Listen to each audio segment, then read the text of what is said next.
I think it's the national song in Tunisia. It says إذا الشعب يوما أراد الحياة فلا بد أن يستجيب القدر ولا بد لليل أن ينجلي ولا بد للقيد أن ينكسر. Actually, how my case reached to the United Nations, because I was arrested in 2018, and it wasn't the first arrestation because I got arrested many times before, 2 times before. The first one when I was young, very very young, like 13 years old, and I spent 7 hours under investigation and tortured in one of the Moroccan secret jail called Pisisimi El Ayoun. And I was released after one night because I was a minor, and I was the only one who got released that fast after 7 hours.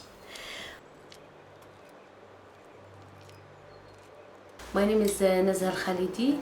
I was born in Laayoune, the capital of Western Sahara, the occupied territories, and I grew up there.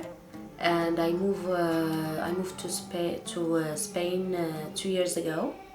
So I was facing, regarding the Moroccan Penal Code, I was facing 2 years in the prison for filming 4 minutes. Actually, if you see how Morocco treating the woman, you will find out that they don't care, You can find a woman that's surrounded by 20 policemen that are very strong and beating her up or tortured her in the prisons.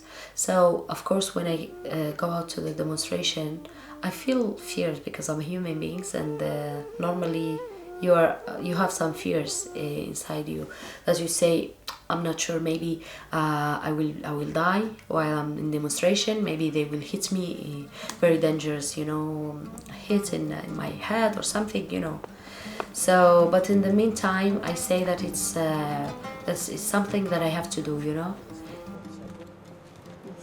Mira, wow, escucha.